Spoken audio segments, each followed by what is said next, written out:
یزیدیت ہمیشہ سے مرد آباد ہے اور تا ابدالآباد تک مرد آباد رہے گی. حسینیت ہمیشہ سے زندہ ہے اور قیامت تک زندہ رہے گی. ایک صلوات بھیج دیں پر محمد.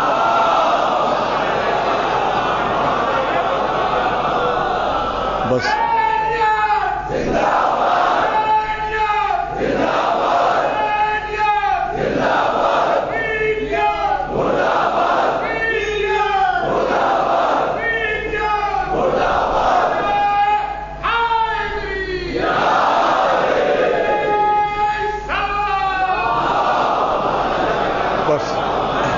دامن وقت میں گنجائش نہیں رہی ہے.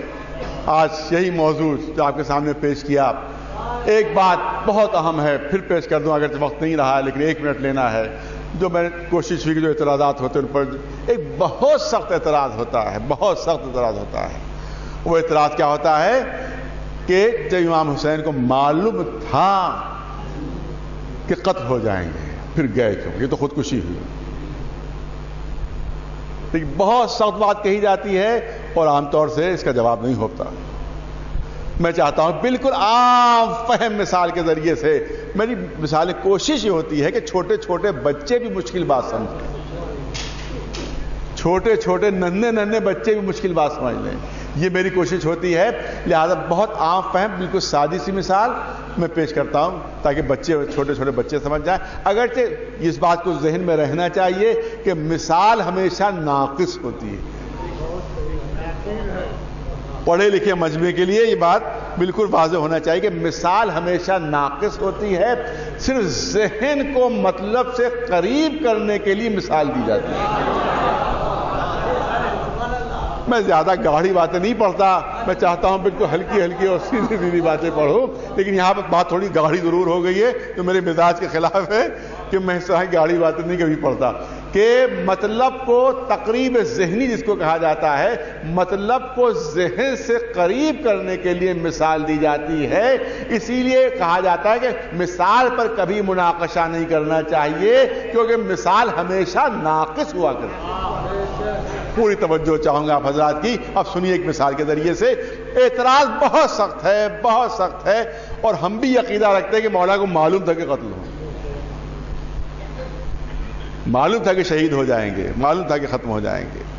اور پھر اگر فرض کے اگر مان بھی لیں، اگرچہ عقیدہ نہیں، ہم مان بھی لیں کہ معلوم نہیں تھا، لیکن جب 72 کے سامنے 30,000 کا لشکر آ گیا تو خود بخود معلوم ہو گیا.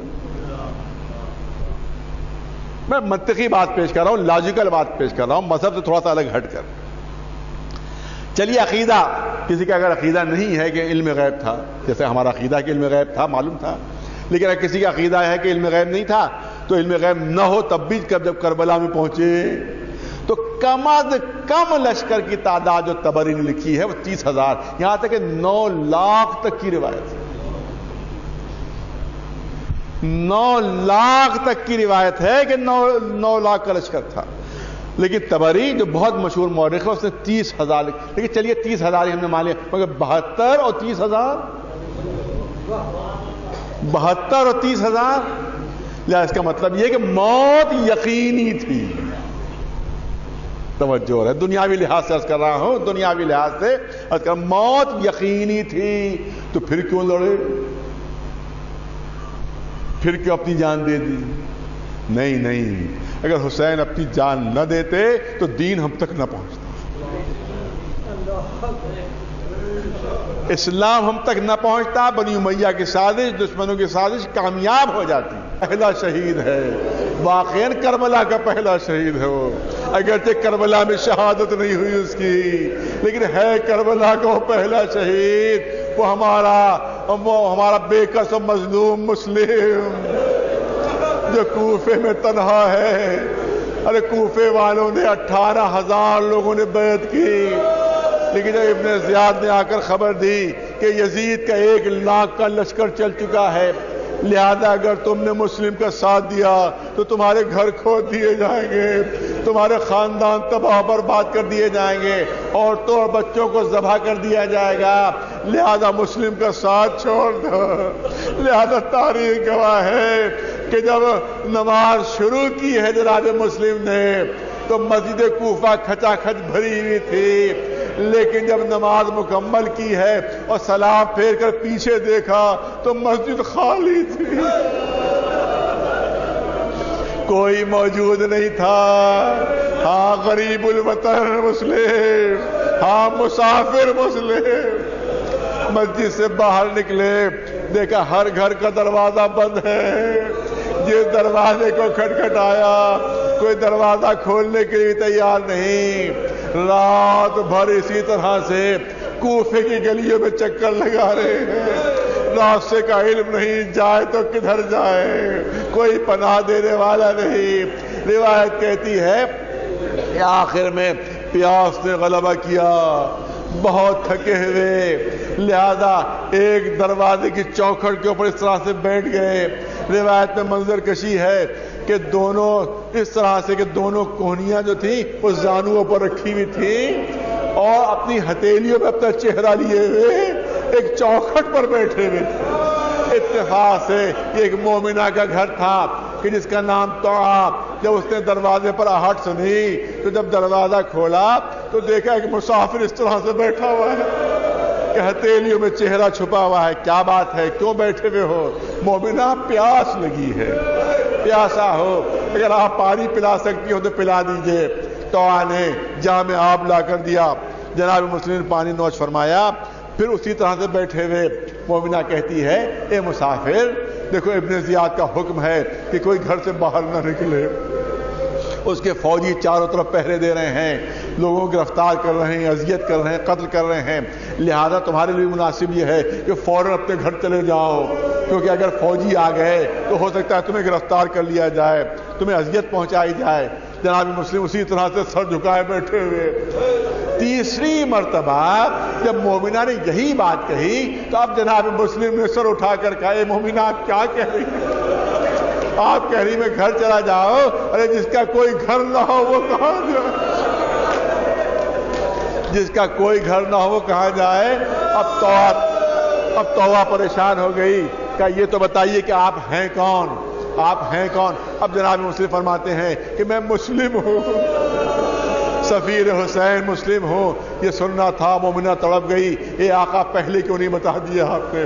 بڑی گستاخی ہو گئی مجھ سے، آپ اتنی دیر سے دروازے پر بیٹھے ہوئے، ارے جلدی سے گھر کے اندر آ جائیے، گھر کے اندر جلدی سے آ جائیے، میں آپ کی حفاظت کروں گی، گھر کے اندر آپ محفوظ ہیں۔ روایت کہتی ہے کہ اس کا شوہر جو تھا وہ ابن زیاد کے دربار میں نوکر تھا، تفصیل نہیں عرض کرنا ہے۔ اس کو جب خبر ہوئی کہ مسلم اسی کے گھر میں ہے، جا کر ابن زیاد کو خبر کر دی کہ جن کی تم تلاش کر رہے ہو وہ میرے ہی گھر میں ہیں۔ محمد ابن اشعث کے ذریعے سے لشکر بھیجا جاتا ہے گرفتاری کے لیے۔